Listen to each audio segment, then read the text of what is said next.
여러분 안녕하십니까. 시사 매거진쇼 프레스룸 라이브의 구경호입니다. 오늘 저희가 준비한 주요 뉴스부터 힘차게 시작합니다. 오늘 오전 6시부터 시작된 총선 전초등 성격의 서울 강서구청장 보궐선거 본투표가 저녁 8시까지 이어집니다. 국정감사 이틀째인 오늘 최대 관심은 한동훈 장관이 출석하는 법무부 국감인데요. 자세히 살펴봅니다. 이스라엘과 하마스의 전면전 사망자가 2,000명이 넘었고 하마스의 살해 인증샷 등 민간인 피해가 늘고 있습니다. 이스라엘에 체류 중이던 우리 국민 192명은 오늘 오전 무사히 귀국했습니다. 2028학년도 수능부터는 선택 과목이 없어져 단순화되고 고교 내신은 현재 9등급에서 5등급으로 축소됩니다. 내신 변별력이 떨어지는 대신 수능 비중이 커지면서 수능에 유리한 강남, 특목고에 유리하다는 지적도 나옵니다. 잠시 뒤 오늘의 가장 궁금한 뉴스 오후 궁금으로 프레스룸 라이브 시작하겠습니다.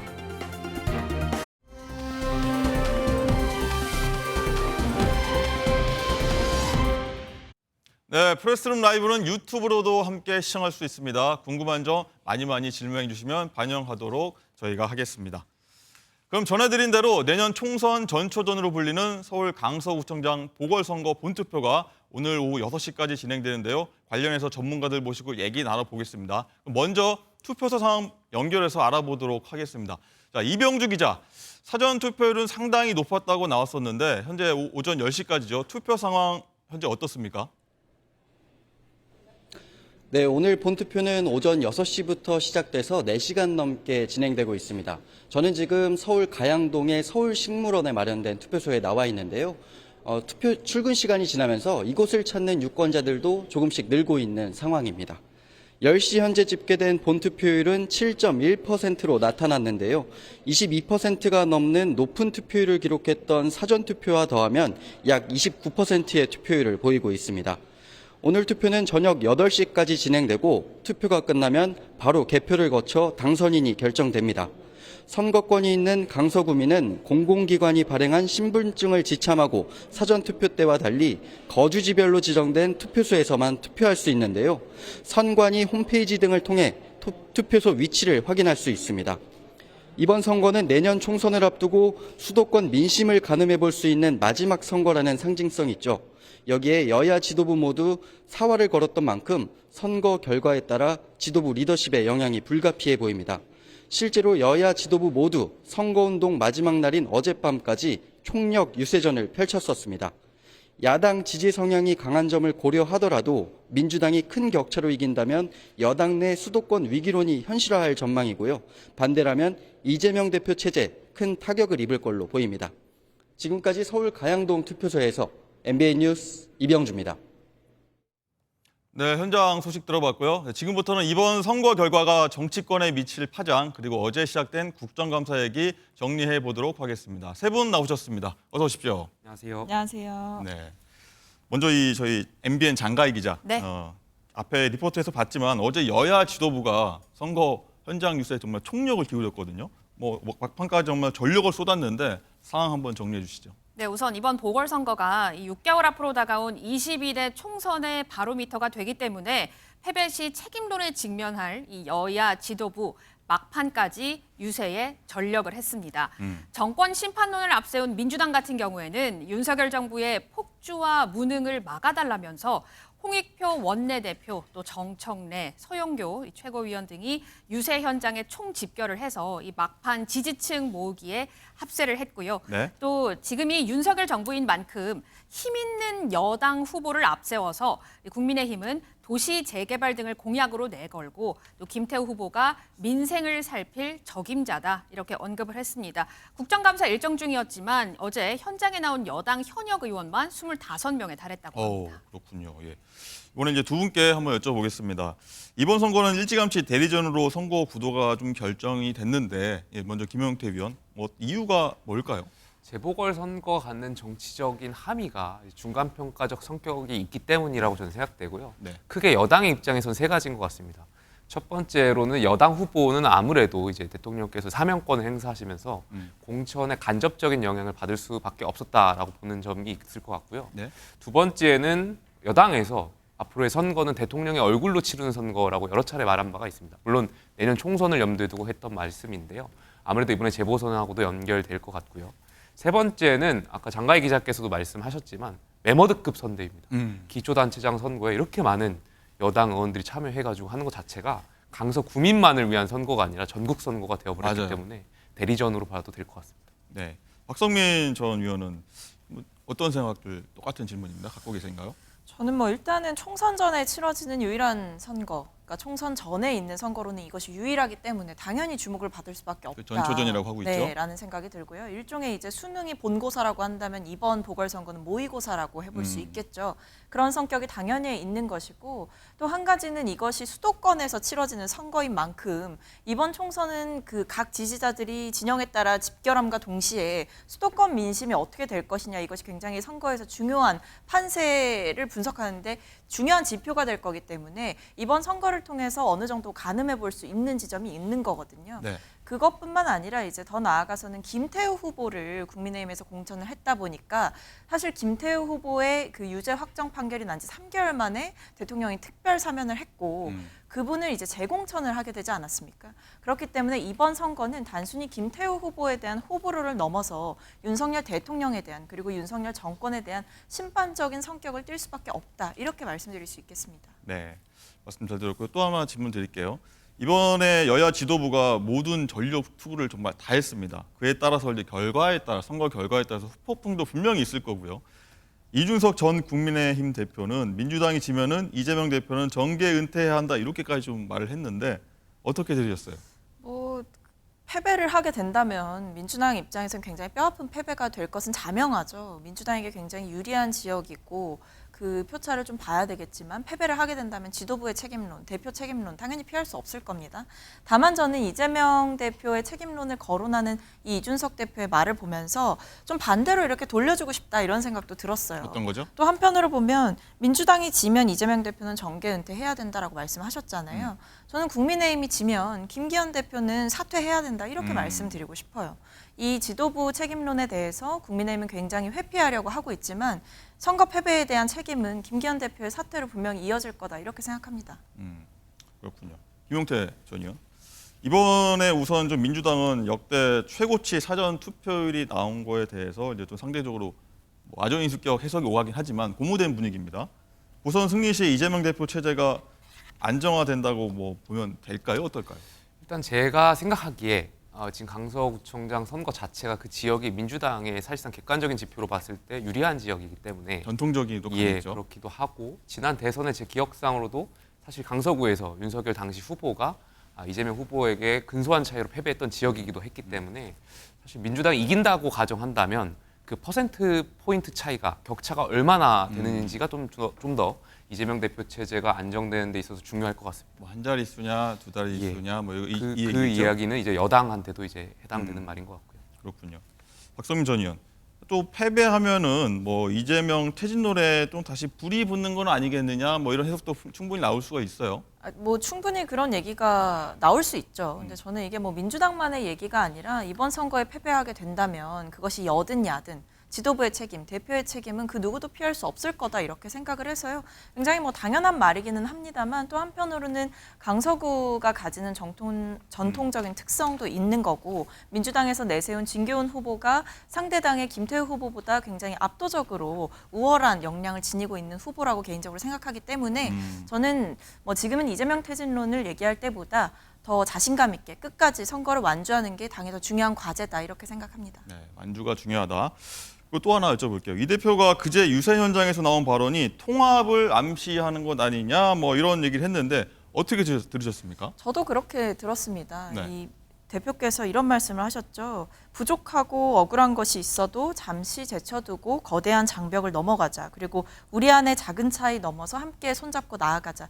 이 작은 차이라는 말 그리고 거대한 장벽이라는 말을 보면서 여러 해석이 붙었는데 네. 저는 일각에서는 이 장벽이라는 거를 단순히 검찰 수사로만 해석을 하시던데 저는 그게 아니라 윤석열 정부를 겨냥한 발언이라고 생각을 했습니다. 뭐 야당과 전혀 소통하지 않는 윤석열 정부의 오만함을 심판하자라는 의미와 동시에 우리 안의 작은 차이라는 거는 뭐 많은 시청자분들께서도 아시겠지만 당내에 여러 가지 의견이 존재하고 거기에 따라 충돌이 사실 빚어지고 있는 상황이기 때문에 이 차이를 인정하고 포용하고 나아가자라는 메시지로 저는 읽었습니다. 그렇군요.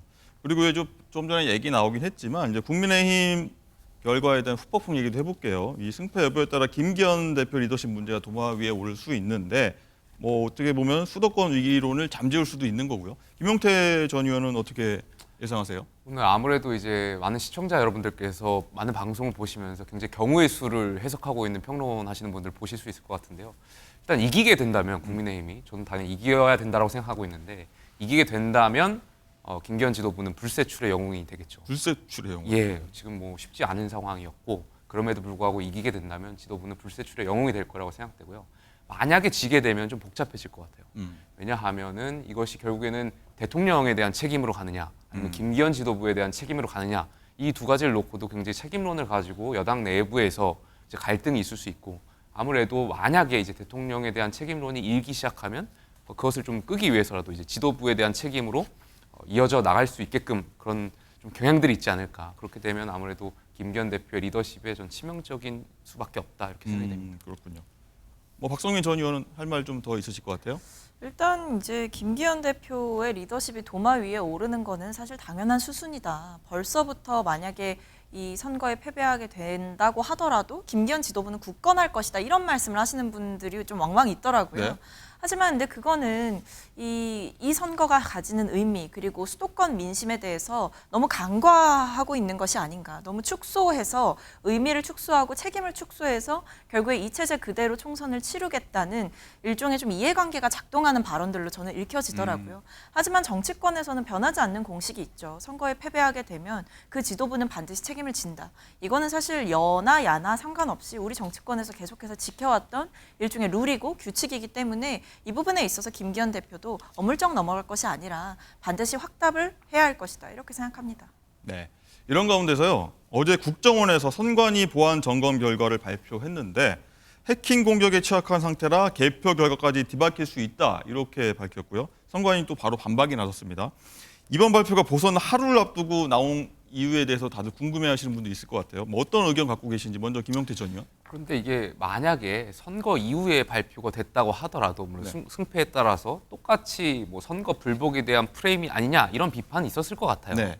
그래서 시기에 뭔가 좀 집중하는 것보다는 저는 이 사건이 5월에 문제가 제기됐었고 네. 국정원에서 7월에서 9월 동안 합동 점검한 것에 대해서 결과를 발표한 것이니까 문제가 있다라고 생각되는데 그것을 또 발표를 안 하고 이렇게 기다리고 있는 것 자체가 그것도 역시 반대로 해석했을 때 선거에 영향을 주려고 했던 것 아니냐 이런 비판이 있을 수 있기 때문에 저는 이것 그냥 그대로 문제가 있다면 선관위가 앞으로 내년 총선을 준비하는 데 있어 만전을 기하면 될 거라고 생각되고요.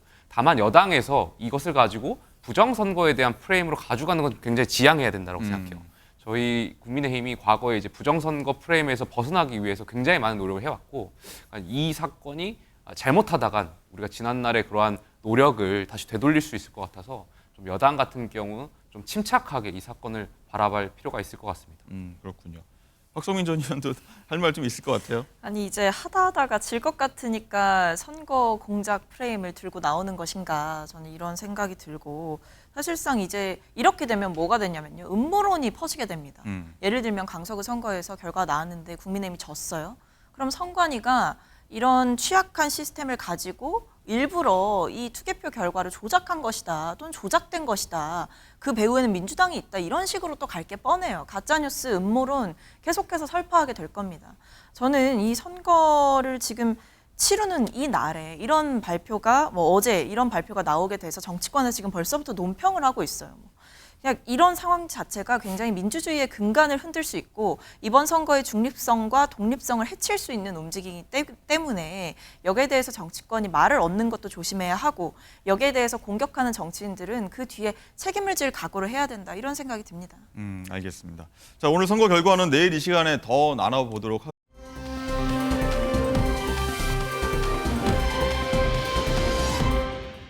그럼 전해드린 대로 내년 총선 전초전으로 불리는 서울 강서구청장 보궐선거 본투표가 오늘 오후 6시까지 진행되는데요. 관련해서 전문가들 모시고 얘기 나눠보겠습니다. 먼저 투표소 상황 연결해서 알아보도록 하겠습니다. 자, 이병주 기자, 사전 투표율은 상당히 높았다고 나왔었는데 현재 오전 10시까지죠. 투표 상황 현재 어떻습니까? 네, 오늘 본투표는 오전 6시부터 시작돼서 4시간 넘게 진행되고 있습니다. 저는 지금 서울 가양동의 서울식물원에 마련된 투표소에 나와 있는데요. 투표 출근 시간이 지나면서 이곳을 찾는 유권자들도 조금씩 늘고 있는 상황입니다. 10시 현재 집계된 본투표율은 7.1%로 나타났는데요. 22%가 넘는 높은 투표율을 기록했던 사전투표와 더하면 약 29%의 투표율을 보이고 있습니다. 오늘 투표는 저녁 8시까지 진행되고 투표가 끝나면 바로 개표를 거쳐 당선인이 결정됩니다. 선거권이 있는 강서구민은 공공기관이 발행한 신분증을 지참하고 사전투표 때와 달리 거주지별로 지정된 투표소에서만 투표할 수 있는데요. 선관위 홈페이지 등을 통해 투표소 위치를 확인할 수 있습니다. 이번 선거는 내년 총선을 앞두고 수도권 민심을 가늠해 볼 수 있는 마지막 선거라는 상징성이 있죠. 여기에 여야 지도부 모두 사활을 걸었던 만큼 선거 결과에 따라 지도부 리더십에 영향이 불가피해 보입니다. 실제로 여야 지도부 모두 선거운동 마지막 날인 어젯밤까지 총력 유세전을 펼쳤었습니다. 야당 지지 성향이 강한 점을 고려하더라도 민주당이 큰 격차로 이긴다면 여당 내 수도권 위기론이 현실화할 전망이고요. 반대라면 이재명 대표 체제에 큰 타격을 입을 걸로 보입니다. 지금까지 서울 가양동 투표소에서 MBN 뉴스 이병주입니다.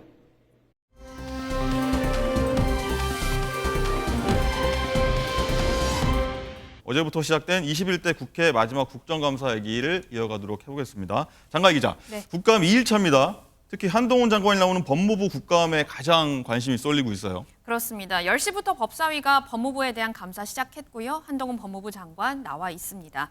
최근 이재명 민주당 대표에 대한 검찰의 구속영장 청구가 법원에서 기각이 된 만큼 한동훈 법무부 장관의 책임론을 두고 여야가 치열한 공방을 벌일 것으로 예상이 되고 있습니다.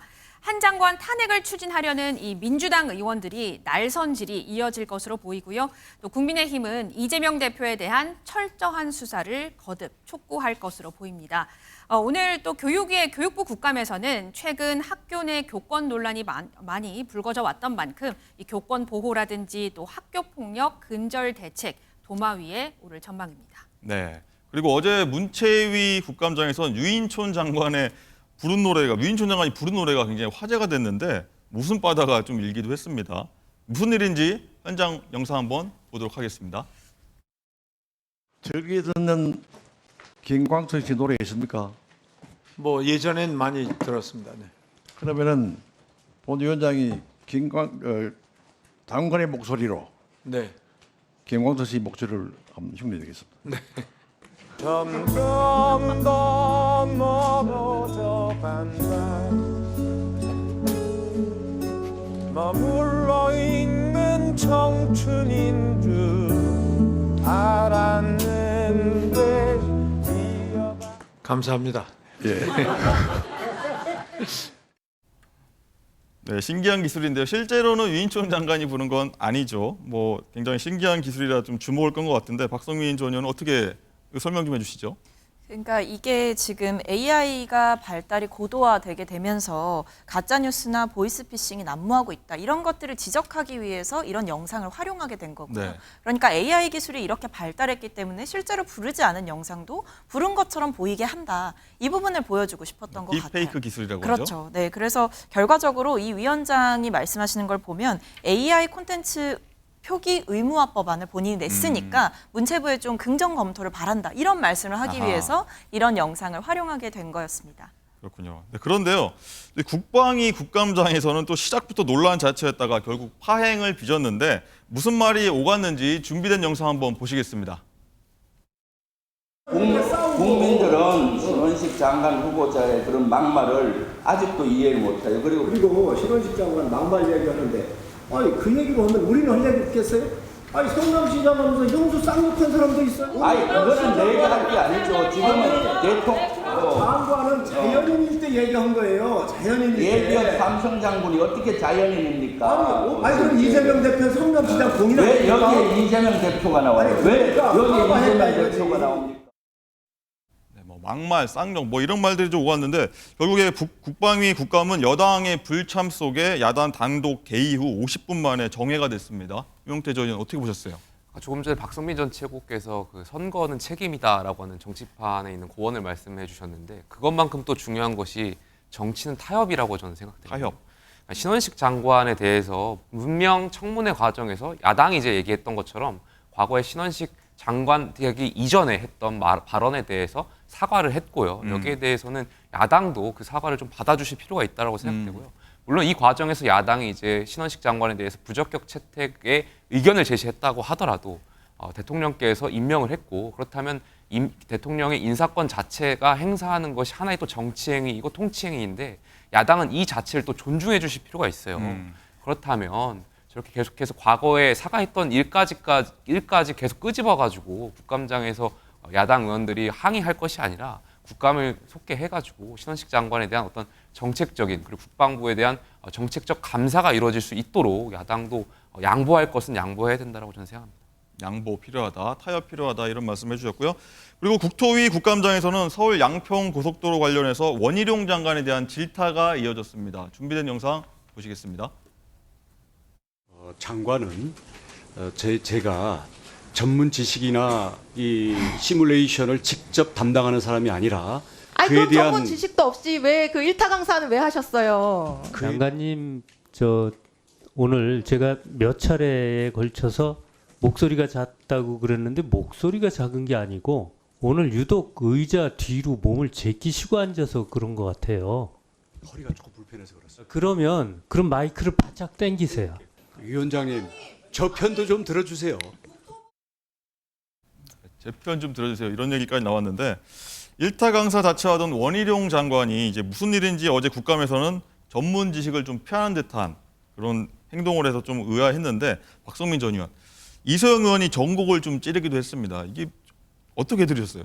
말씀하신 대로 원희룡 장관이 전곡을 찔린 것 같아요. 그러니까 그동안 그렇게 자신감 있게 국민들 앞에서 본인은 떳떳하다라고 말씀하셨던 과거의 원희룡 장관은 어디로 간 것인지 이날 영상을 제가 쭉 봤더니 답변이 굉장히 일관됩니다. 문서 작성을 한 사람이 따로 나와서 설명을 할 거다라는 식으로 답변을 피해가거나 뭐 아까 방금 시청자들께서 보신 것처럼 본인은 이제 뭐 시뮬레이션을 하는 사람이 아니다, 뭐 전문가가 아니다라는 식으로 이소영 의원의 질문을 빠져나가려고 하는 듯한 모습들이 보여지는데요. 굉장히 좀 궁지에 몰린 듯한 모습도 보여지고 과거에는 그렇다면 왜 그렇게 책임지지도 못할 거면서 자신감 있게 전문가인 것처럼 이 양평 고속도로 의혹에 대해서 국민들 앞에 정면으로 반박을 했었는지 그 과거의 원희룡과 지금의 원희룡은 어떻게 다른 것인지 이런 의문이 드는 장면이었습니다. 김용태 전 의원, 이 원희룡 장관이 좀 발을 빼는 듯한 약간 소극적인 모습을 보인 듯한 이유 그리고 몸이 좀 불편하다고도 했잖아요. 왜 그랬는지 좀 궁금해하거든요. 그동안 이제 원희룡 장관께서 보여줬던 이미지나 이런 것이 아무래도 야당과 좀 대립하고 또 윤석열 정권의 어떤 그런 철학이나 이런 것을 강조해서 설명하면서 좀 갈등을 계속 빚어왔던 것도 사실입니다. 그러다 보니까 여당이나 이제 국민들께서 보시기에 아무래도 이제 야당과는 타협하고 좀 더 어떤 목소리를 좀 죽여라 이런 그런 의견도 제시되었던 걸로 같고요. 장관으로서 야당 의원들과 좀 설전을 국정감사장에서 벌이기보다는 좀 이렇게 스무스하게 넘어가려고 했던 것 같아요. 그래서 그런 측면에서 좀 봐주시면 될 것 같습니다. 뭐 어떤 정치적 어떤 전략일까 뭐 이런 얘기들도 나오는데 그렇게 보세요. 어떠세요? 목소리 대고 국감장에서 핏대 올리고 싸우는 것보다는 저렇게 좀 여야 그리고 장관과 야당 청문위원들 간에 좀 갈등을 피하고 목소리가 좀 낮추고 이런 정책적인 감사를 하는 게 좀 더 국민들이 바라는 그런 방향이 아닐까에 대한 생각이 좀 있습니다. 네, 잘 알겠습니다. 정치권이 더 뜨겁게 다가올 것 같은데 내일 계속 이어가도록 하겠습니다. 오늘 말씀 모두 감사합니다. 감사합니다.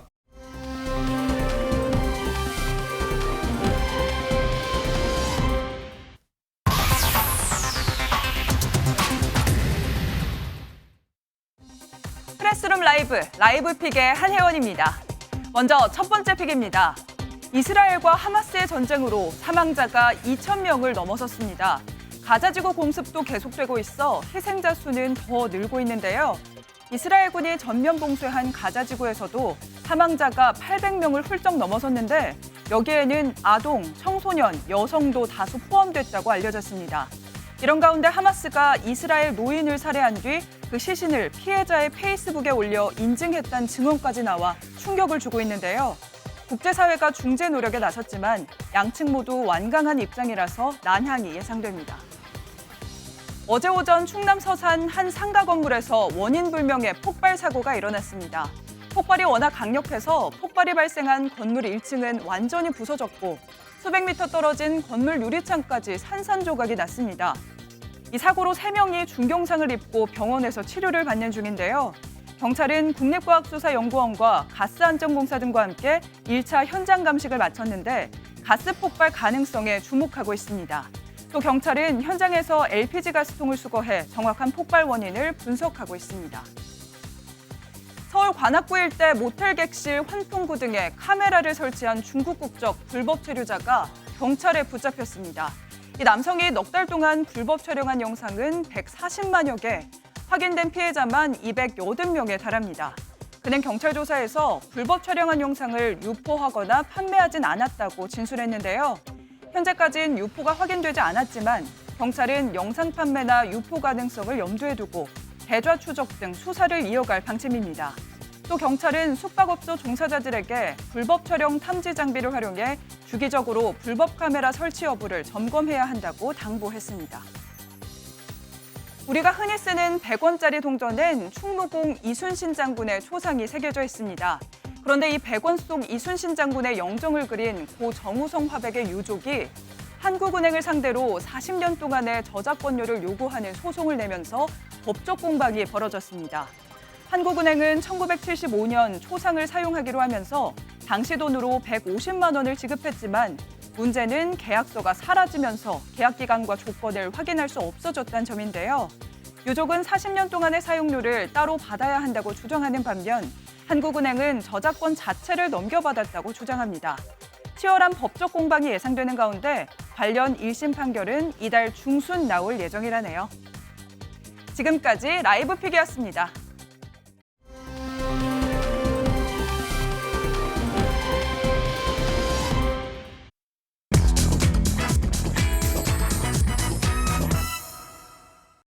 네, 핫한 이슈 그리고 핫한 인물을 만나보는 코너 라이브 스테이션. 오늘의 핫 이슈는 아무래도 강서구청장 보궐선거일 텐데요. 이외에도 다양한 정치권 여러 소식, 국민의힘 강서구청장 선대위 상임 고문인 나다르크 나경원 전 국민의힘 의원과 얘기 나눠보도록 하겠습니다. 의원님 안녕하세요. 안녕하세요. 네, 네, 반갑습니다. 바쁘신 와중에 시간 내주셔서 감사드리고요. 어떻게 지내셨어요? 뭐 사실은 그 강서구청장 보궐선거가 있기 전에는 저는 뭐 동작구 열심히 다니고 있었습니다. 사실 뭐 전당대회 불출마한 이후에 어떻게 보면 지역 민심을 더 가까이 보고 느끼면서 더 뭐 어떻게 보면 주민 속으로 들어갔다, 국민 속으로 들어갔다고 할 수 있고요. 저한테는 굉장히 소중한 그런 시간이었던 것 같습니다. 뭐 정치는 바닥에 발을 붙여야 되거든요. 예, 그래서 여의도에서 좀 탈피할 수 있었던 아주 소중한 시간이었고요. 최근에는 이제 강서구청장 보궐선거가 있어서 또 뭐 요청이 있어서 요청이 없어도 저는 뭐 당의 선거면 좀 제가 힘을 보탤 게 있으면 보태려고 했는데요. 그래서 네. 좀 보궐선거 좀 도와드렸습니다. 그렇죠. 네. 그리고 이 말씀 들어보니까 이제 방송 활동은 이제 여기 MBN 프레스 라이브 좀 당분간 안 하시겠다고 하더라고요. 아니 제가 그동안 이제 원래 한 오랜 침묵을 가지고 있다가 9월 말쯤부터 조금 방송을 했는데 요새 뭐 저 지역 열심히 하려고요. 방송하는 것보다. 그래서 제가 오늘 하고 이제 안 해요. 막 그리고 아까 저 작가분들하고 말씀드렸더니 아마 전달이 된 것 같습니다. 네, 그렇군요. 나경원 전 의원께 가장 여쭤보고 싶은 게 목이 정말 괜찮으신지 여쭤보고 싶어요. 왜냐하면 제가 어제 유세하시는 걸 봤는데 현역 의원 25명이 총출동을 했고 바로 앞에 권영세 의원이 유세를 했고 그런데 나경원 전 의원의 목소리가 가장 컸단 말이에요. 가장 파워풀했어요. 그래서 목이 어떠신지 여쭤보고 싶고 또 현장 많이 다니셨는데 바닥 민심은 정말 어땠는지 여쭤보고 싶습니다. 저는 원래 유세하면 목은 잘 안 쉬는 편입니다. 네. 네, 그래서 목소리는 좀 제가 이렇게 마이크 잡으면 마이크 소리가 좀 카랑카랑하다 그래요. 맞아요. 네, 예. 그런데 뭐 목소리는 잘 안 쉬어서 그 정도 같고요. 뭐 그 정도야. 대통령 선거 네. 때는 한 90 몇 번 했습니다. 유세를. 근데 이번에는 뭐 많이 하지 않았고요. 사실은 이렇게 지방 보궐 선거는 특히 이제 지자체장을 뽑는 선거는 유세를 하는 것보다는 현장에 가서 한 분 한 분 손잡는 게 더 중요하거든요. 그래서 이렇게 시장도 둘러보고 했는데 물론 기대를 하는 분들도 많이 계세요. 네. 여당이니까 아무래도 우리 강서구 발전에 도움이 되지 않겠느냐 이렇게 기대도 하시지만 또 한편으로는 아직도 이 보궐선거 이유에 대해서 잘 이해 못하시는 분들이 계시더라고요. 사실 이제 이 보궐선거는 일반적인 뭐 파렴치범으로 보궐선거 하는 게 아니지 않습니까? 예전에는 뭐 성추행 사건이라든지 이런 것 때문에 네. 보궐선거가 있었는데 이거는 공익제보자 사건으로 사실은 저는 뭐 제가 판사 출신이긴 하지만 김명수 대법원의 판결이 조금 납득이 안 되는 그런 판결로 보궐선거가 있는 것이니만큼 좀 그런 부분에 대해서 제대로 아시는 분들은 기대를 하시고 모르시는 분들은 왜 만들어 놓은 보궐선거에 또 나와 이렇게 생각하시는 그렇죠. 거죠. SNS에도 좀, 이거 네. 강조 많이 하셨던데. 예. 그런 아쉬움이 좀 있고 그러다 보니까 그런 점 또 하나는 지금 현재 경제가 굉장히 어렵잖아요. 네. 그래서 정말 먹고 사는 게 힘드시다 보니까 조금 아무래도 그러면 이게 다른 여러 가지 요인도 있지만 그래도 어쨌든 여당이 그 책임을 많이 느끼게 되니까 그런 아쉬운 점들이 좀 있어서 조금 이제 안타까워하시는 분들은 그런 분들이 좀 계시다 이렇게 느꼈습니다. 보궐선거에 대해서 뭐 벌써부터 단정 짓기는 어렵지만 만약에 여당이 패배를 하게 된다면 수도권 위기론이 현실화가 되고 또 김태우 후보 사면 책임론까지 불거질 수 있다. 물론 뭐 야당도 마찬가지입니다. 야당도 마찬가지지만 어떻게 보시는지.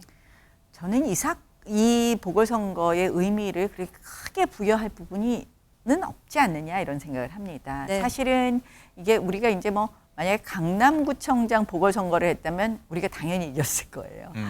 강서구청장 보궐선거는 아마 저울추가 야당 쪽으로 조금 더 가 있는 곳입니다. 뭐 이미 국회의원도 3명 다 그렇죠. 야당 그렇죠. 의원이고요.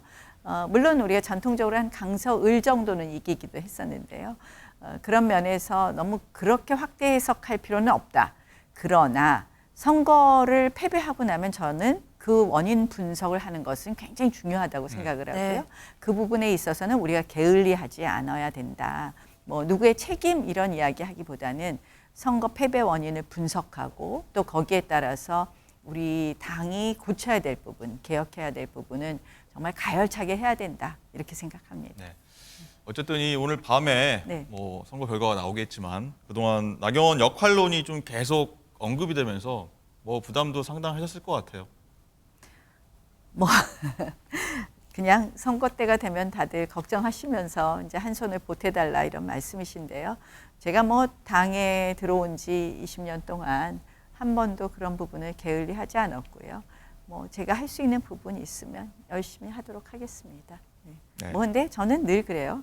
정치인은 자기 지역을 잘 가글고 닦는 것부터가 출발이다.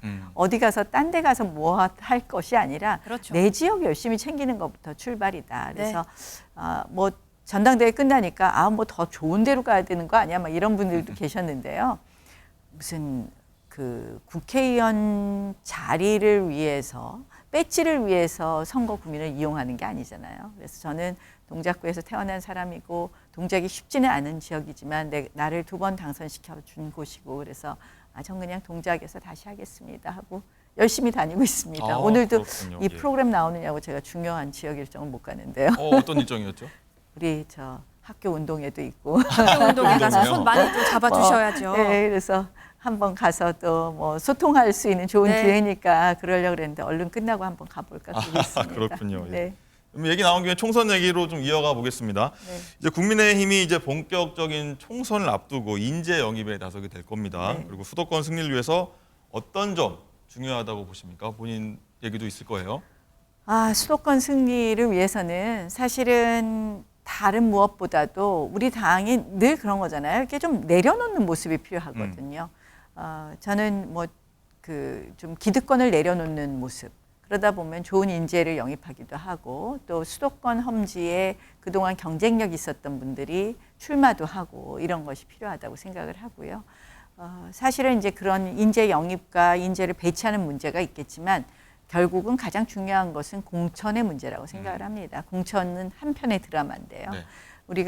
저는 공천할 때 늘 오픈 프라이머리 아래로부터의 공천을 원칙으로 해야 된다고 이야기를 합니다. 그 원칙을 어느 정도 잘 지키느냐에 따라서 정말 경쟁력 있는 후보를 적재적소에 배치할 수 있다고 생각을 하거든요. 그래서 그런 공천 자체를 원칙을 잘 지키고 그 자체가 하나의 드라마이기 때문에 이게 처음 와야 될 것이 나중에 오고 나중에 올 게 처음 오고 이러면 순서만 바뀌어도 공천이 정말 이상한 것으로 보이거든요. 그래서 우리가 뭐 때로는 좀 잘라야 될 부분이 있고 때로는 또 보태야 될 부분이 있는데 이런 순서를 잘 맞춰가야 될 거라고 생각합니다. 그렇군요. 우리 말씀 나온 김에 인재 영입 이야기 나왔고 험지 얘기도 하셨어요.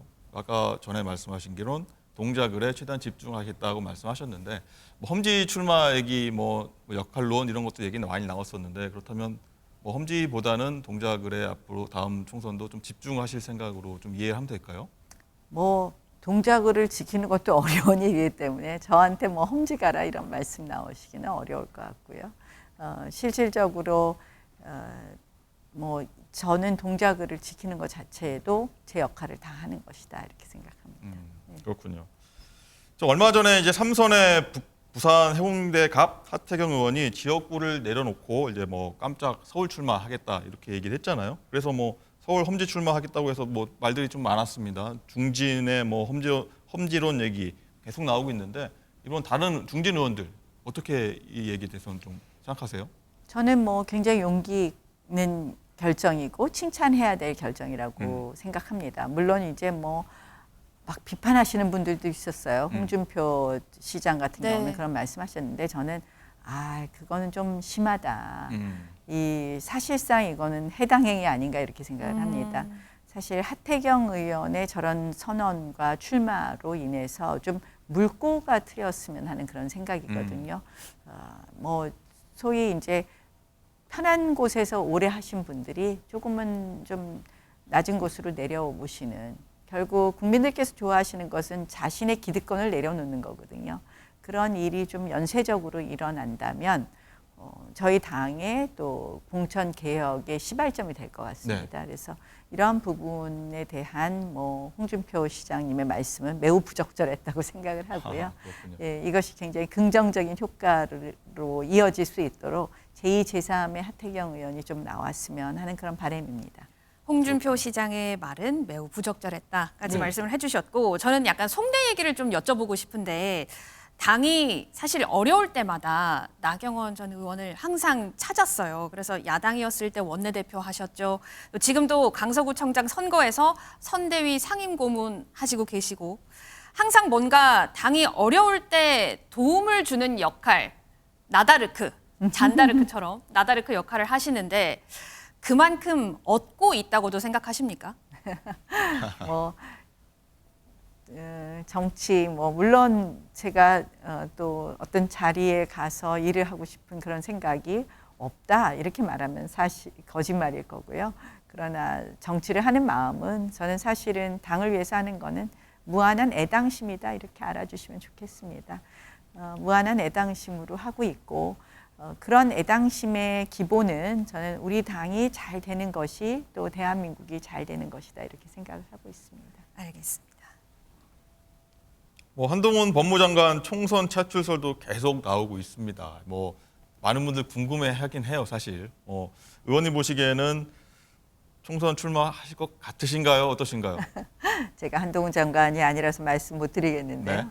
한동훈 장관의 마음 출마는 저는 늘 반반으로 보고 있습니다. 사실 굉장한 장점이 많은데 어떤 곳에서 더 그 장점이 발휘될까 하는 것을 보면 초선 의원으로 들어오면 혹시 묻히지는 않을까 이런 생각도 들어서 어쩌면 뭐 계속 좀 내각에 더 일을 하면서 더 다른 기회를 볼 수도 있지 않을까 이런 생각도 해봤습니다. 좀 더 다져보고요. 네, 예. 뭐 좀 더 본인이 생각하시겠죠. 뭐. 네. 네, 알겠습니다. 오늘 나경원 전 의원 여기까지 만나보도록 하고요. 감사합니다. 네, 고맙습니다.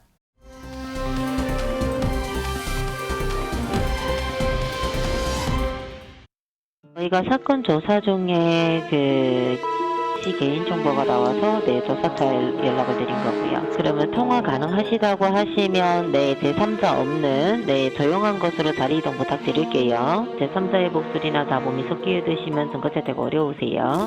본인 앞으로 이런 그 대파폰이 지금 발견이 된 상태인데 이런 치피카드를 지금 사용하고 계시는 중입니까? 아니요, 따로 사용은 안 하고 있는데요. 네, 그리고 녹취 상태에서 본인께서 말씀하신 모든 부분을 이제 녹취 기록에 남길 거고 증거로 채택을 할 겁니다. 그러니 본인이 기에 따라 하신다면 거짓없이 있는 그대로 이제 사실만 말씀하시면 되는 겁니다. 네, 보이스피싱 범죄 수법이 날로 갈수록 교묘해지고 있죠. 요즘은 이처럼 수사기관을 사칭해서 금융정보를 요구하고 협박하는 사례가 많은데요. 박지훈 변호사 모시고 함께 짚어보도록 하겠습니다. 어서 오십시오. 안녕하십니까? 네. 이런 수법으로 당하는 좀 피해자들이 늘면서요. 이 금융감독원에서는 이렇게 상습 사기범의 목소리를 공개를 했습니다. 그렇죠. 금융감독원 홈페이지에 이 상습 사기범 12명을 추려서 지금 공개를 했는데요. 예전에 우리 개그 프로에 이런 게 있었어요. 당황하셨어요? 여보세요? 예. 뭐 이렇게 하는데 맞아요. 요즘 그렇게 하지는 않습니다. 네. 그래서 금융감독원에서 지금 녹음 같은 거 다 되다 보니까 제보를 받았고요. 제보를 받아서 동일 성문을 분석해서 12명의 보이스피싱 사기범 목소리, 5회 이상 제보된 사람, 그 목소리를 지금 공개를 했고요. 또 그 중에는 12번 이상 제보받은 사기범도 존재를 합니다. 그래서 그걸 보면 목소리도 목소리지만 더 중요한 거는 패턴이 나옵니다. 어떤 수법을 쓰는지, 어떤 내용을 물어보고 어떤 것을 얘기하고 그런 것들을 좀 확인한다면 이제 앞으로 보이스피싱을 피할 수 있기 때문에 그것을 지금 공개를 한 상황입니다. 그렇군요. 이 수사기관을 사칭한 사기범들은 욕설과 참 협박까지 일삼았는데 한번 자세하게 들어보겠습니다. 저는 서울중앙지검 기능범죄수사일부 김태호 검사입니다. 자, 먼저 본인 확인 부탁하겠습니다. 성함이 어떻게 되십니까? 안녕하세요. 네, 뭐라고요? 정서요. 아니, 성함이 어떻게 되시냐고요? 말씀드렸잖아요. 뭐라고요? 안녕하세요. 야, 이 ***마, ***고 싶어. 검사님 이렇게 욕을 하시면 됩니까? 거저 네, 이 보이스피싱 법을 좀 자극하는 것도 방법인가요? 근데 저렇게 많은 데가 오갑니다. 잘못될 수는 있는데 지금 욕을 좀 하면서 이렇게 자극하는 모습인데 바람직한 것 같지는 않은데 하여튼 지금 여기서 이제 공개된 것 중에 하나로 좀 보이네요. 네, 사실 이렇게 수사기관을 사칭한 전화가 걸려오면요 당황스럽기 마련인데 장가 기자, 침착하게 대응할 수 있는 방법 좀 설명 좀 해주시죠. 아니 사실 저도 비슷한 전화를 몇 번 받아봤는데 이제는 받게 되면 이거를 내가 어떻게 골려주지라는 그런 생각까지 들게 되더라고요. 우선 금융당국은 이 보이스피싱 예방을 위해서 이 3고를 기억해라 이렇게 3고. 당부하고 있습니다. 모르는 전화가 왔을 때는 의심하고 또 전화를 끊고 또 확인하고 이것을 기억하라는 거죠. 또 금감원 홈페이지 내에서 보이스피싱 지킴이에는 보이스피싱범의 목소리를 녹취해서 제보할 수도 있다고 합니다. 무엇보다 우리가 잊지 말아야 할 건 이 경찰이나 검찰은 전화를 해서 자금 이체를 요구한다든가 이런 일은 절대로 없다는 것 알아두시면 좋을 것 같습니다. 감이 잘 안 오신다고요? 목소리 직접 들어보겠습니다. 서울중앙지검이고요. 저희 쪽에서 발부해드린 공문장 혹시 못 받으셨어요? 네, 못 받았는데요. 저희 쪽에서 확인된 거는 2021년 1월 27일자로 본인 명의로 계좌가 개설이 되셨고요. 그 계좌로 인해서 불법 거래가 2,300만 원 정도 있으셨습니다. 그러니까 이 계좌 본인이 개설하신 거 맞으세요? 아니죠. 그럼 이 계좌가 개설된 거에 대해서는 전혀 모르고 계셨다는 거예요? 아니, 계좌가 있으면 원래 인터넷 뱅킹 다 나와야 되는 거 아니에요? 그러니까 대포 통장으로 이용이 되셨으니까 확인이 안 되십니다. 본인이 확인이 됐으면 어떤 조치가 있으셨겠죠? 그러니까 제 명의로 된 거는 통장에 다 나오는 인터넷 뱅킹 나오는 걸로 알고 있는데 제가 한번 은행에 한번 연락을 해볼게요. 그러면. 그러니까 해보시고 그럼 저한테 연락 주세요. 네, 박지훈 변호사님 계속 이렇게 의심하고 확인하라는 거죠. 그렇죠. 3고 얘기를 했는데 끊고 의심하고 확인하라. 이게 좀 중요하긴 한데요. 실제로 지금 검찰이나 수사기관이나 은행이나 금융 어떤 감독원 이런 데 하면 뭔가 보이스피싱이다라고 생각할 수 있기 때문에 끊을 수 있지만 일반적으로 정말 계속적으로 질문하고 계속적으로 어쩌면 좀 밀당을 하거든요. 네. 그럼 말려들 수밖에 없어요. 그래서 가장 저는 좋은 얘기가 좀 드리는 말씀이 일부 얘기하면 했던 분들은 이게 효과가 있다고 하는데 대부분 얘기가 법률 관련 얘기예요. 법률 관련 안 된 얘기도 없거든요. 네. 근데 계속 질문하는데 내 변호사가 있다. 나 변호사랑 좀 얘기하자라고 제가 좀 사람들한테 얘기를 하니까 그것 때문에 풀려난 경우가 많더라고요. 그래서 뭐 변호사 혹시 없다 하더라도 있다고 하면 돼요. 뭐 미국 같은 변호사 많잖아요. 그렇죠. 아니면 저를 파십시오. 박지훈 변호사. 박지훈 변호사가 있다. 박지훈 든든하게 변호사. 박지훈 내 변호사가 있다. 라고 하고 네. 잠시만 끊을 수만 있다면 보이스피싱 함정에서 빠져나올 수가 있습니다. 그렇습니다. 가장 중요한 힌트입니다. 좋은 팁 네. 주셨습니다. 그렇군요.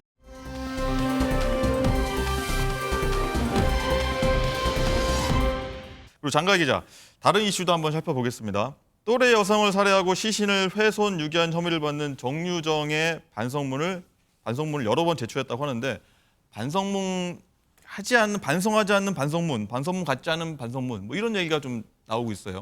반성문을 자주 내기는 하는데 이 반성문이 정말 반성을 하는 것이냐 하지 않는 것이냐 의심이 든다는 겁니다. 네. 정유정이 재판부에 제출한 반성문이 지금까지 13개나 된다고 합니다. 그런데 진정성의 의문이 나오는 게요. 재판부에서는 본인이 생각하는 걸 표현하는 거는 좋은데 얼마나 반성을 하고 또 어떻게 생활해야겠다는 내용이 들어가야 한다면서 이거 보여주기 식으로 해서 안 된다. 이렇게 재판부에서 언급을 했습니다. 그렇군요. 박지훈 변호사님. 네. 정유정이 13차례나 최근까지 반성문 제출했다고 하는데 반성문을 제출하면서도 재판부가 이를 읽을지 굉장히 의심을 했다고 하더라고요. 그게 사실은 본인은 이렇게 생각하는 것 같아요. 안 읽을 것이다 생각하고 그걸 적었지 않았을까 저 개인적으로 그렇게 생각이 들거든요. 반성문이라는 게 뭐냐면 혐의가 지금 인정되는 상황에서 구치소에서 할 수 있는 게 별로 없습니다. 네. 본인이 자백도 했고 그 상황에서 반성하고 있다. 반성문을 기계적으로 내는 사람도 많고요. 뭐 정유정은 뭐 본인은 표현 안 하지만 기계적으로 13차례 냈을 가능성도 매우 높고요. 그 와중에 반성문 내용도 좀 특이해요. 네. 반성문에 말 그대로 뭔가 내 일에 대해서 얘기를 하고 피해자한테 유족한테 용서를 구하는 그런 내용이 들어가게 반성문인데 네. 그런 내용 없습니다. 자기 삶에 대해서 얘기를 하고 있기 때문에 이 재판부 입장에서도 그런 내용 쓰지 마라. 제대로 된 반성문을 써라. 이 판사들 중에 읽는 판사가 되게 많습니다. 아마 정유정 같은 경우는 다 읽어보는 것 같아요. 그래서 그거 안 읽는다고 그거 신경 쓰지 마라라고 법정에서 얘기를 했다고 합니다. 그렇군요.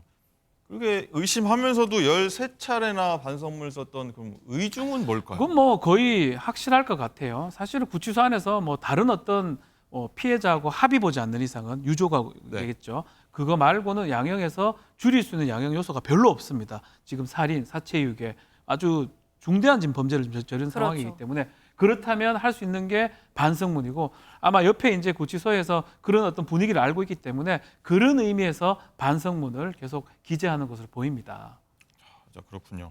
그리고 장가 기자, 반성 없는 흉악범 한 명 더 있죠? 그렇습니다. 분당 서현역에서 이 흉기 난동으로 14명의 사상자를 낸 피의자 최원종 지난달 한 언론 매체에 자필 편지를 써냈습니다.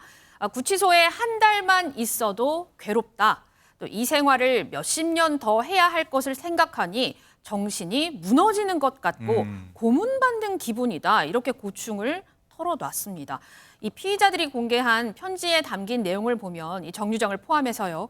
이 범죄를 저지르게 된 변명으로 자신들을 방어하고 있다는데요. 이 유족의 2차 피해나 또 잠재적 가해자들의 모방 범죄도 우려가 되는 부분입니다. 그렇군요. 뭐 어떤 부분이 더 문제가 되는지 좀 설명 좀 해주시죠. 자, 이 반성이 사실 없는 거면 뭐 반성이 이제 있어야 되는 상황인데 이 최원종 같은 경우는 지금 감정 신청을 지금 했던 부분이 있는 거거든요. 네. 변호인이 지금 신청을 했습니다. 네. 이 본인이 2020년도에 조현병 증세가 있어서 진단을 받은 적이 있다. 그래서 이것 때문에 살인죄나 살인예비, 살인미수인이 범죄가 되는데 그런 많은 사람에 대해서 범죄를 저질렀다라고 지금 주장을 하고 있는 상태고 다만 이 심신미약이 된다 그러면 이게 형이 줄거나 만약에 심신상실했다 그러면 무죄까지 갈 수가 있습니다. 그거는 판단 여부는 이 재판부의 전권입니다. 법관이 판단하는 거고 이 재판 전에 이 감정 신청을 채택할지 말지 그 부분도 아마 지켜봐야 될 것 같습니다. 제가 궁금한 거는 반성문을 많이 제출하면 그 양이 많게 되면 어떻게 많이 참작이 되는 겁니까? 그러니까 사실은 반성문이라는 게 뭐 솔직히 말씀 실무적으로 얘기를 드리면 네.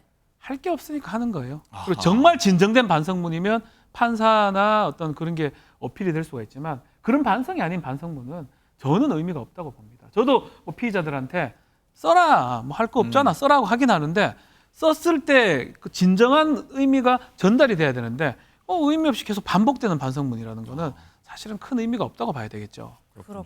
네. 황당한 정신 감정 신청인데 유족은 어떻게 좀 입장인지 궁금해요. 자, 지금 이제 문제가 정신 감정을 해서 만약에 이 조현병 증세라든지 이게 범행에 직간접적 영향이 있다. 그리고 사물에 변별할 능력이 없었다. 범죄를 저지를 때 그러면 심신미약으로 형이 감경되거나 줄어들 수가 있거든요. 그 부분이 가장 이제 문제가 되는데 유족 입장에서는 지금 여러 사망자, 사상자 발생을 했는데 이 유족 입장에서는 이렇게 정신적인 문제 때문에 형량이 떨어진다는 것은 말이 안 된다라고 해서 좀 반발하는 상황이고요. 네. 말씀을 드리지만 법관이 전적으로 판단을 합니다. 법관이 판단해서 또 의사가 감정을 내린다 하더라도 법관이 봤을 때 이 사람 범죄 저지르신 보면 멀쩡해 보이거든요. 멀쩡하다면 심신미약 감경되지 않습니다.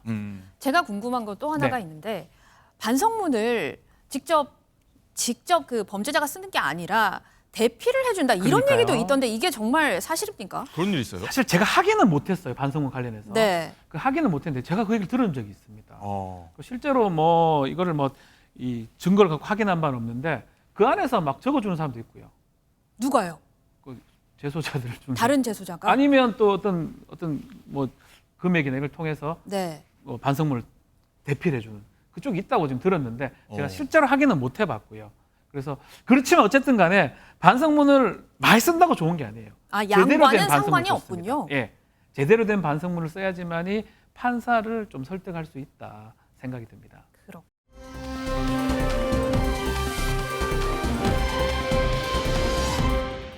그리고 장가 기자, 정말 이런 일이 계속 어떻게 생기는지 모르겠는데 40대 엄마가 모텔에서 낳은 신생아 딸을 창밖으로 던져서 살해된 일이 있었어요. 그렇습니다. 어제 이 모텔에서 낳은 신생아 딸을 창밖으로 던져서 살해한 40대 엄마가 범행 닷새 만에 경찰에 붙잡혔습니다. A씨는 지난 4일 오후 부천시에 있는 모텔 2층에서 갓 태어난 딸 B양을 창문을 통해서 1층으로 던져서 살해한 혐의를 받고 있는데요. 네. 주민이 담벼락 주변에서 숨진 아기를 발견을 해서 112에 신고를 했습니다. 발견 당시 아기는 이 침대 시트에 감긴 채 쇼핑백 안에 담겨 있었다고 합니다. 참, 박준 변호사님. 네. 도대체 왜 이런 짓을 한 거예요? 자, 경찰 조사에서는 이제 던졌습니다. 방충망을 뜯고 모텔에서 던졌는데 이 아이 아버지가 좀 누군지는 잘 모르지만 이 아이를 누군가가 좀 키웠으면 좋겠다라고 얘기를 했다고 합니다. 근데 이 부분은 이제 본인 주장이기 때문에 확인을 좀 해봐야 될 거. 아이는 지금 사망을 했습니다. 결국은 사인도 좀 밝혀봐야 될 것 같고요. 지금 부검도 하고 구속영장도 신청을 방침이라고 밝혀진 상황입니다. 네. 그러니까 이 여성은 이제 본인은 누군가를 이제 아기를 발견하면은 데리고 와서 잘 키워줄 거라 생각을 했다고 하는 네. 건데 결국 살해 혐의가 없었다는 건데 이런 경우에는 어떤 혐의가 엄마한테 요거 좀 적용됩니까? 따져봐야 돼요. 이게 사실 아직 확인이 안 되고 있는데 언제 죽었느냐가 중요하거든요. 죽인 다음에 던졌을 수도 있어요. 아이를 살해한 다음에. 그리고 아이가 떨어져 있었는데 사망의 결과가 발생했을 가능성도 있습니다. 전자라면 살인죄의 가능성이 매우 높고요.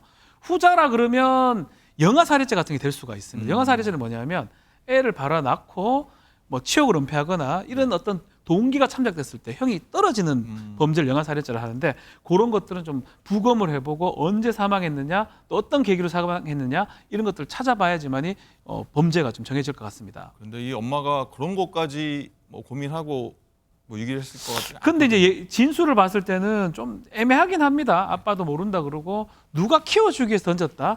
그게 납득하기는 쉽지는 않네요. 납득이 안 되죠. 예. 던질 수는 없는 거잖아요. 네. 여러 가지 방법들이 있기 때문에. 그렇죠. 예.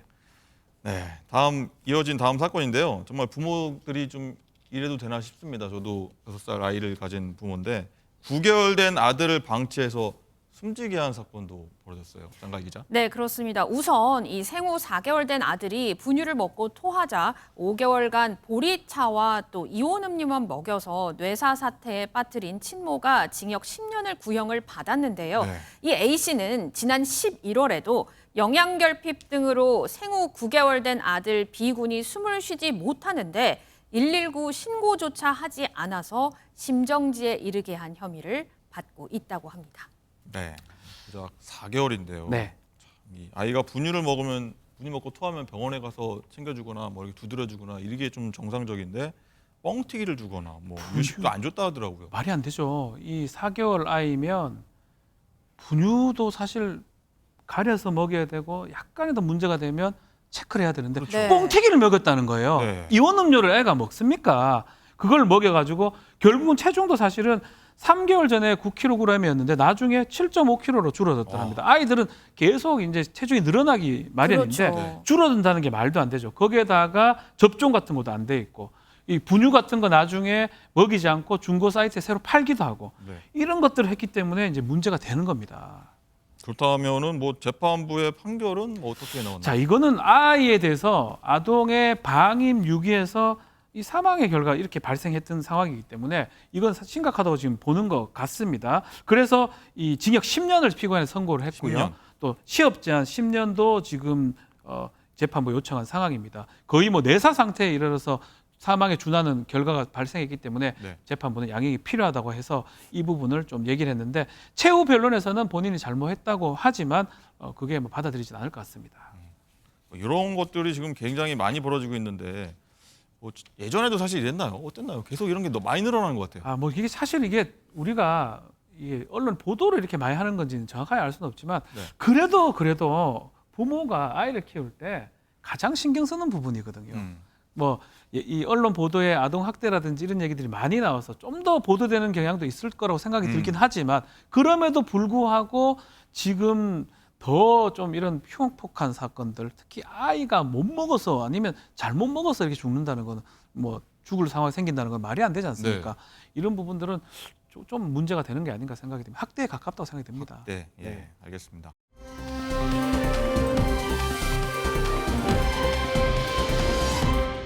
그리고 마지막으로 온라인상에서 화제가 되는 뉴스입니다. 장가희 기자, 한 학부모의 항의 문자가 논란이 되고 있다고 하는데 어떤 내용인가요? 네, 이거 여러분은 어떤 생각이신지 한번 잘 들어봐 주셨으면 좋겠습니다. 지난 7일에 한 직장인이 직장인 익명 커뮤니티에 이런 글이 올라왔습니다. 초등학교 1학년 담임교사라는 작성자 A씨가 최근 담당 학급 학생이 학교에서 대변을 보고 뒤처리를 제대로 못했던 것인지 집에 온 학생 항문에 변이 묻어 있었다. 이런 내용의 문자를 학부모에게 받았는데 이 학부모가 뭐라고 했냐면 우리 애가 종일 그러고 다녔을 거 생각하면 가슴이 찢어집니다. 이렇게 항의를 했다고 합니다. 네. 이 교사는 그렇게 되면 앞으로 내가 우리 반 학생이 변을 봤을 때 뒤처리까지 해줘야 되겠다. 뒤처리를 해주겠다라고 말을 해야 되는 것인지 아니면 앞으로 아이들이 뒤처리를 잘 했는지 확인을 하겠다. 이렇게 답장을 보내야 하는 것이냐 이렇게 토로했습니다. 그렇군요.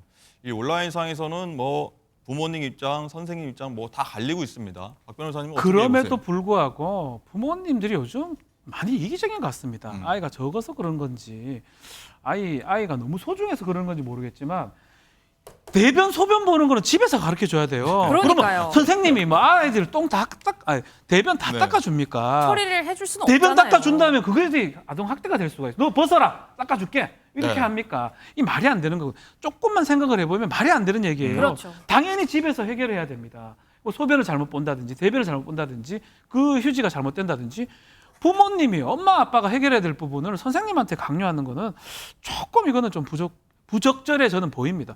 너무 이기적인 거 아닌가? 너무 자기밖에 모르는 거 아닌가? 이 생각이 들어요. 명쾌하게 말씀을 해주셨는데 장가희 기자, 요즘 교권 침해 등 여러 가지 좀 논란이 많잖아요. 뭐 주의가 좀 필요해 보이죠? 그렇습니다. 최근 이 서초구 교사 사망 사건 이후에 교육계에서는 교권 회복 방안 마련을 촉구를 하고 있는데요. 이 악성 민원으로부터 교사를 보호하는 좀 더 실용적인 가이드라인이 필요해 보입니다. 네. 세상에 참 별의별 사건이 많이 일어납니다. 뭐 사람입니까? 이런 말 나오지 않게 모두 사람답게 사는 게 중요할 것 같습니다. 박준 변호사님 오늘 말씀 잘 들었고요. 네, 내일 프레스룸 라이브에는 아시안게임 스타죠. 탁구의 삐약이 신유비 선수를 저희 프로그램에서 만날 수 있으니까요. 많은 시청 바랍니다. 그럼 저희는 여기서 인사드리겠습니다. 활기찬 하루 되십시오. 고맙습니다.